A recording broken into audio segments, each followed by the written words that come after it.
ඉතින් කොච්චර ලේසිද දරුවෙකුට මේ කෙටි කාලේදී මේ ගේම ගහගත්ත පාඩම් 18 මල්ලන් දකනට වඩා ඔබ මොන මට්ටමේ හිටියත් දුර්වල මට්ටමේ හිටියත් ඒ හින්දායි විශ්වාස තියාගෙන අපි වැඩ ටික පටන් අරගමු. අර මං කිව්වේ මුලින්ම පටන් ගත්තේ මුළු පාඩම් ටික නැතත් ඊළඟට ඒකට යන්න පුළුවන්. ඔයාලට මතක දෙනවා සහතිකයක් දෙනවා මේ දවස් 30 ඇතුළතදී අපි ප්‍රෝග්‍රෑම් එකක් ගහලා තිනවා. ඒ ප්‍රෝග්‍රෑම් එක ඇතුලේ අනිවාර්යෙන්ම මම ලකුණු මේ 100ට ගේනවා යාළුවා. ආයි බලන්න පොතේ. රයිට් අද දවසේ ඔයාලා වෙනුවෙන් අද විශේෂ වැඩසටහනක් ක්‍රියාත්මක කරන්න බලාපොරොත්තු වෙනවා. මම හිතන්නේ ඔබගේ ජීවිතයේ තරංකාරී විභාගය උසස් පෙළ විභාගය. මම හිතන්නේ ගොඩක් වෙලාවෙ බය වෙලා ඉන්නේ ගොඩක් අය මේ කාලෙදි කරන්න පුළුවන් වේද කියලා. ලොකු සැකයක් තියෙනවා මේ උසස් පෙළ ලියන හැම දරුවෙකුට. මේ කාලය ඊටාම වටිනා ලෙස භාවිතා කරන විදිය චූටි වෙලාවකදී විනාඩි 10ක් 15ක් වගේ ඇතුළතදී මම ඔබට ඊටා සරලව කියා දෙන්න බලාපොරොත්තු වෙන හේතුව මේ කාලේ ඇති උසස් පෙළ විභාගේ ජය ගන්න මේ කාලේ ඇති ගොඩක් අය හිතනවා මට මේක බැරි වෙයි මට මේක මදි වෙයි වෙලාව මට ඒක කරගන්න බැරි වෙයි මං ඉන්න මට්ටමට කොහොමද ඒකක් ගන්නෙ මාර කතන්දර ටිකක් ළමයි හිතේ තියෙන විද්‍යාව වේවා ගණිත වේවා එන්නේ කොමර්ස් වේවා IT වේවා ඔය ඕනම විෂයක් කියලා කරන දරුවන්ට ලොකු සැකයක් තියෙනවා මේ වෙලාවේ මට මේක ගේම ගහගන්න පුළුවන් වේද කියලා. තව දවස් 40යි විභාගෙට තියෙන්නේ.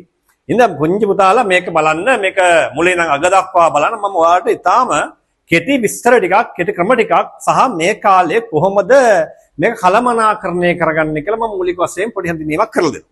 ඉතින් පුතාලාට තියෙන දවස් 40යි කියමුකෝ අපි. තව දවස් 10ක් අඩු කරාම දවස් 30යි කියමුකෝ. හරි. දැන් ඔයාලා විෂයන් වල තියෙනවා විෂයන් තුනක් තියෙනවා. දල වශයෙන් අපි ස්කෝයාගේ ගන්න කැම්පස් ගන්න විෂයන් තුනක් කරනවානේ අනිවාර්යයෙන්ම උසස් පෙළ කරන හැමදාම අපි ජර්නල් ඉංග්‍රීසි වෙනම තියෙනවා පොදු පරීක්ෂණ වෙනම තියෙනවා රයිට්. ඉතින් ඔයාලා දැන් ගොඩක් සැකයක් තියෙනවා මට S එක තියෙන පාස් වේද දන්නේ. මට මේ වෙලාවේ මේක ගොඩ දා ගන්න පුළුවන් වේද? C එක B එකක් කරගන්න B එක A එකක් කරගන්න බැරි වේද? මට ඔය වගේ ලොකු පස්ස ටිකක් අපේ දරුවෝ හිතේ දැනට තියෙනවා. ඒ හින්දා මෙන්න පුතේ මම ඔයාලට කියනවා ඔයාලයි විභාගෙට මේ තියෙන කාලේ ඇත්තටම ඇති. අපේ ජීවිතවලත් අපි කැම්පස් ගියේ ඔය කාලේ තමයි වැඩ කරේ. ඒ හින්දා මතක තියාගන්න කිසිම කෙනෙක් මානසික වැටෙන්න එපා මේ වෙලාව. ඔයාලා කොතනද ඉන්නේ එතන ඉඳන් ඉස්සරහට තව අඩියක් තියන්න. මේ ප්‍රෝග්‍රෑම් එක බැලුවාම මේක මේ ක්‍රමවේද ටික බැලුවාම ඔයාලට හිතෙයි ඇත්තටම නේ සර් අර කිව්වේ මේක අපිට කොට දා ගන්න පුළුවන් නේ මෙහෙම කරොත් කියලා. ඒ හින්දා මතක තියාගන්න පසුතැවෙන්න එපා. දැන් ගිය කාලේ අදින්න බෑනේ. අපි බලමුකෝ ඉස්සරහදී අපි මොකද කරන්න කියලා. හරි. S එකක් තියෙන දරුවෙකුට මේක බැලුවාම එයා C එකක් B එකක් බඩපත් වෙයි. C එකක් තියෙන දරුවා B එකට Aකට යයි ඒකේ ළමයා සුපිරි එකක් ගනි. මෙන්න බලන්න අපි ජීවිතේ ගොඩ යන්න තියෙන හොඳම විභාගෙ මේකනේ. ඒ හින්දා මේ තියෙන දේෙන් අපි උපරිම ප්‍රයෝජන ගන්න ඕනේ. ඒ ගණිද්දී ඔයාට ගොඩක්ම ජීවිතේ වටින්නේ මෙන්න මෙතනින් ඉස්සරහා කාලේ. හේතුව දැන් ඔයාලා පාඩම් කරපු කොටස් ටික මතක් කරන් තියෙන කාලේ. එතන මේ දවස් 30යි කියමු අපි තියෙන්නේ. දවස් 30 විෂයන් තුනෙන් බෙදුවොත් එක විෂයට 10ක් තියෙනවනේ. එක විෂයයට දින 10ක් තියෙනවා. එතකොට මේ 10 ඇත්තටම පුතේ හරියට වැඩ කරන ළමයෙකුට මේ වෙලාවේ ගේම ගහ ගන්න හොඳටම ප්‍රමාණයි. ඒකට හේතුව ඔයාලා මොනවා හරි දෙයක් දැන් ඉගෙන තියෙනවනේ. විෂයන් වල තියරි ඉගෙනගෙන ඇති, රිවිෂන් පේපර්ස් කරලා ඇති, රිවිෂන් පස්සපත්‍ර කරලා ඇති, පාස් පේපර්ස් කරලා ඇති මොනවා හරි දෙයක් ඔළුවේ තියෙන. හැබැයි එක දෙයක් දන්න. දැන් විභාග ලියන්න කිව්වොත් මාර විදිහට මතක නෑ ළමයිට. යහුවා මට මුකුත් මතක නෑනේ. එහෙම හිතුණට මතක තියාගන්න පාඩම් කරපු ළමයාට මේ ක්‍රමවේද අනුගමනය කරන ළමයාට විභාගෙදි මතක් වෙනව කරුණු ටික. ලියන්න පටන් ගත්තාම මේක ලිය වෙනවා. ඒ කියන්නේ යටිහිතේ තියෙන දේවල් ඔළුවට එනවා අනිවාර්යෙන්. ඒක පෙසිස් වේවා, කෙමෙස් වේවා, කොමර්ස් වේවා ඕනම විෂයක දරුවෙකුට අර යටිහිතේ තියෙන දේවල් ටික දඩබඩ ගාලා එළියට එනවා. ඒකට මම උදව්වක් කරනවා. ඒ හින්දා පුංචි පුතාලා මෙන්න මේ කාලේ මේ විදිහට පාවිච්චි කරන්න. ඔයාලා දන්න ඔයාලට මම ඉස්සරහදී WhatsApp group එකක් හදලා දෙනවා. ඒකට join වෙන්න. ඒතර ඒ join වුණාම මේ දරුවන්ට මම විශේෂයෙන් කොමර්ස් විෂයන් final revision එක. වෙනම final revision එකක් ආරම්භ කරනවා ලබන සතියේ ඉඳන්. එඳා මේ දිනේ වකවානු සියල්ල විස්තර අපේ WhatsApp group එක අපි හරගස්සලා දෙනවා. දැන් මම ගොඩක් ලංකාවේ දරුවෝ එකට join වෙලා තියෙනවා. ඔබටත් ඒකට join වෙලා ඔය තව විස්තර තව ඉස්සරහදී කොහොමද කරන්නේ විභාගේ දක්වා මේක කොහොමද ක්‍රියාත්මක කරන්න කියලා මම ඒකදී විස්තර කරනවා. මම පොදුවේ මේ උසස් පෙළ කරන හැම දරුවෙකුටම වැදගත් මෙන්න මේ කොටස් ටික මම පුංචි උදාහරණ මගින් පැහැදිලි කරනවා. මම කොමර්ස් වලින් උදාහරණ ගන්නවා. මේක A level කරන හැම දරුවෙකුටම වැදගත් වෙනවා. මම මේ බලන්න. අපි හිතමුකෝ පුතේ මාතෘකා තියෙනවා දින තියෙනවා 40ක් කියලා. මේ දින 40 ඇතුළට නැත්නම් දින තව 10ක් අඩු නම් 30යි. අපි දුම් මේ පරාසිනේ ගැබ්බෙන්නේ. මේක ඔයාලා බලනකොට තව දවස් දෙකක් මිස් වෙනකොට තව දවස් ගාන අඩු වෙනවා. අපි තුම් මේ දවස් 30 40 ඇතුළතදී BS විෂය ගත්තොත් මාතෘකා තියෙන පුතේ 18ක් කරන්න. මාතෘකා 18ක් තියෙනවා. මේ 18ම මතක නැති වුණාට ඔයාලට යම් කිසි කොටසක් මතක් වෙලා තියෙනවා නම් 18ම නැති වුණත් පුතාට ඒකක් ගන්න පුළුවන්. දැන් අන්න ප්‍රශ්නයක් විසඳනවා අනිත් දරුවන්ට. අපි විෂය නිර්දේශයේ සේරම දැනගන්න ඕනද ඒකක් ගන්න? නෑ එහෙම එකක් නෑ. හේතුව මේ මාතෘකා 18න් MCQ ටිකක් වෙනම හැදෙනවා රචනා ප්‍රශ්න ටික වෙනම හැදෙනවා. MCQ 50ක් අපේ පේපර් එකේ හැදෙනවා රචනා ප්‍රශ්න හැදෙනවා සේරම 8ක්. 8න් ලියන්න ඕන 5යි පුතේ. ඔන්න බලන්න මේ කතාව. මේ මාතෘකා තියලා 18න් MCQ 50යි රචනා ප්‍රශ්න 8යි තියෙනකොට 8න් 5ක් තමයි ඔයා ලියන්න ඕන. රචනා ප්‍රශ්න. MCQ 50 කරන්න ඕන එක හරි. හරිද?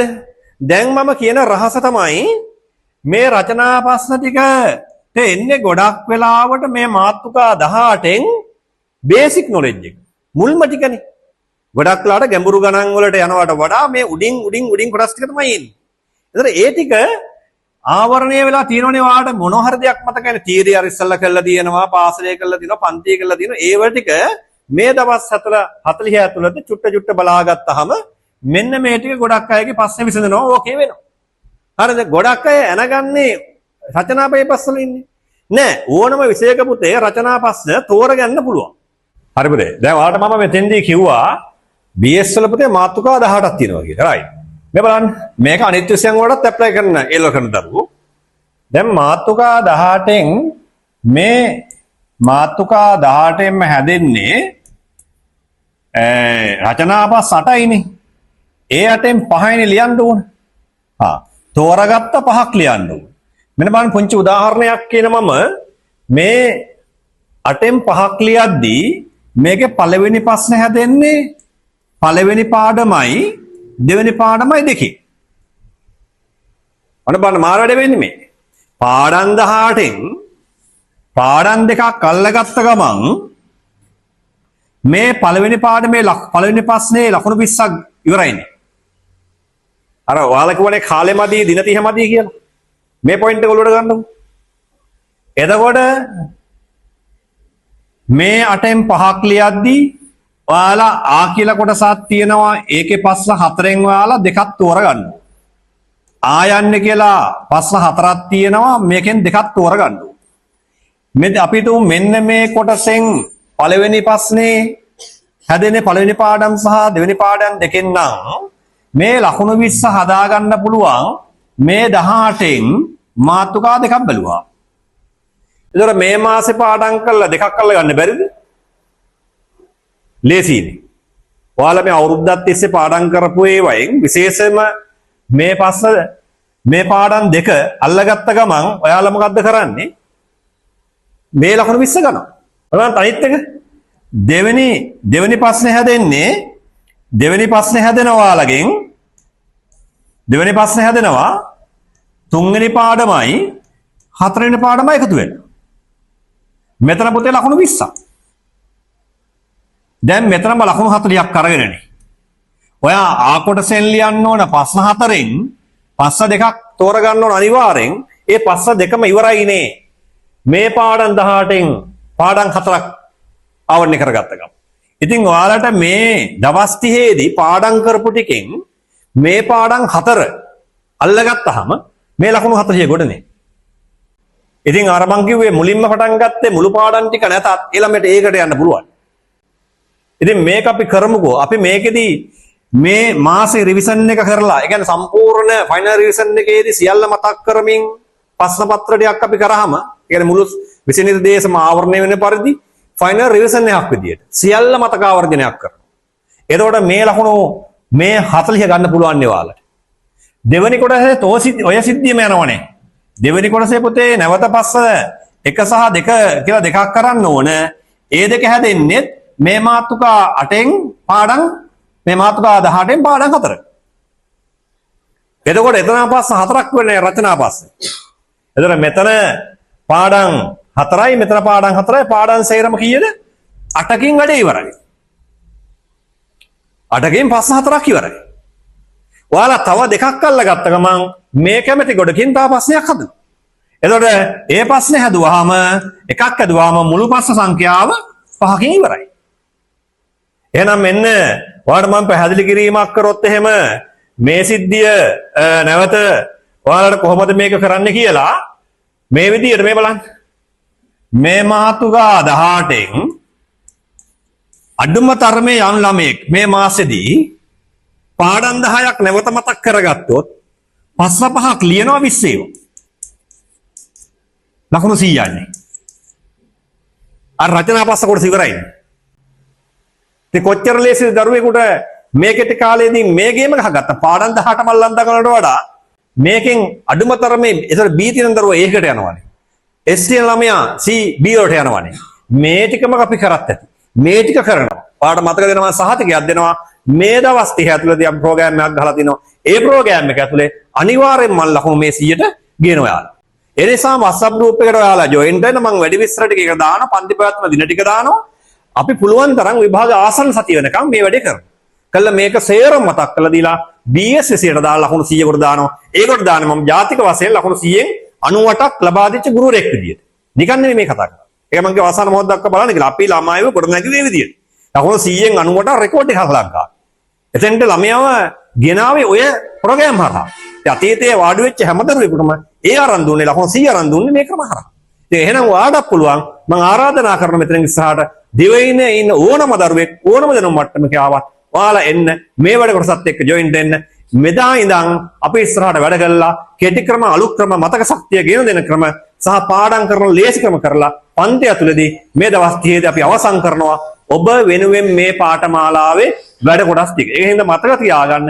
ඒලව දරුවෙක් පස්සට යන්න එපා. ඒක කෙමිස්ට්‍රි ෆිසික්ස් කරන දරුවෝ වේවා, සයන්ස් මැත්ස් කරන දරුවෝ වේවා, ඕනම දරුවෙක් මේ කතාව තුළ ඉඳගෙන තමන් විසින් නිර්දේශය ආවරණය කරගන්න ලස්සනට. මොකද කෙමිස්ට්‍රි එකෙත් ඕකම තියෙනවා. ෆිසික්ස් එකෙත් ඕකම තියෙනවා.